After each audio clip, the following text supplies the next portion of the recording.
अस्सलाम वालेकुम। कड़वी हकीकत टीवी चैनल के मोअज़्ज़ज़ दोस्तों, अगर आप चैनल पर नए हैं तो चैनल को लाइक और सब्सक्राइब करें ताकि आने वाले नए नोटिफिकेशन आपको बर वक्त मिल सके। शुक्रिया। बुरी सोबत। ज़हरा कवाल अवार्ड। मुजफ्फरगढ़। आमिर हमेशा अपनी वालिदा की नसीहत एक कान से सुनकर दूसरे कान से निकाल देता।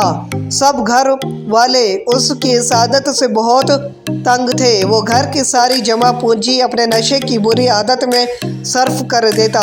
उसका एक ही भाई इमरान था जो बहुत मेहनती था।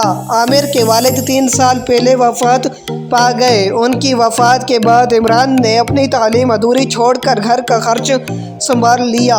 वो सुबह सवेरे काम की तलाश में घर से निकल जाता और शाम को वापस लौट आता, लेकिन आमिर बुरी सोबत में पड़ गया और उसे नशे की लत पड़ गई। उसके घर वालों ने उसे बहुत समझाया, लेकिन उसके कान पर जूं तक ना रेंगती। उसके दोस्त उसे उसके घर वालों के खिलाफ वर्गलाते और वो उनकी बातों में आ जाता। एक रोज़ आमिर नशा करके रात को देर से घर पहुंचा और चिल्लाकर अपनी वालिदा से खाना मांगा तो उस पर उसकी वालिदा ने कहा, आमिर बेटा, घर में कुछ खाने को नहीं है। यह सुनकर आमिर तेश में आ गया क्योंकि उसे बहुत ज़्यादा भूख लग रही थी और चिल्ला कर अपनी वालिदा को बुरा भला कहने लगा। इमरान ने उसे रोका मगर उसने किसी की एक ना सुनी। इमरान ने उसके मुंह पर थप्पड़ मारा। उनकी वालिदा ये सब देखकर बलक बलक के रो रही थी। अगली सुबह माँ ने आमिर से कहा, पहले काम कर, रकम ला, फिर घर में खाना पकेगा। यह सुनकर आमिर आग बगोला हो गया। वो अपनी माँ को धिक्के देकर वहाँ से बाहर निकल गया। जब वो अपने दोस्तों के पास पहुँचा तो उसके पास पैसे ना होने की वजह से उसके दोस्त उससे झगड़ा करने लगे और उसे इतना मारा कि वो जख्मी होकर ज़मीन पर गिर पड़ा।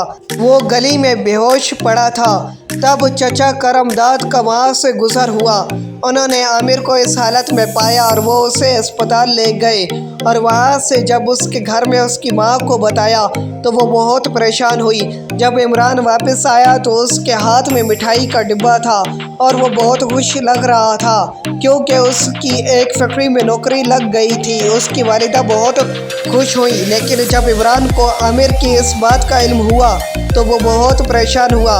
अब आमिर को अपने बुरे रवैये और बुरी सोबत की सज़ा मिल गई थी। वो अब भी नकाहत महसूस कर रहा था। उसने अपनी वालिदा से अपने बुरे रवैये और बुरी सोबत की माफ़ी मांगी तो उसकी वालिदा ने उसे माफ़ कर दिया। कुछ दिन बाद आमिर ने एक सरकारी स्कूल में दाखिला ले लिया। अब आमिर दिल लगाकर पढ़ाई करने लगा। वक्त के साथ साथ उनके घरेलू हालात अच्छे हो गए।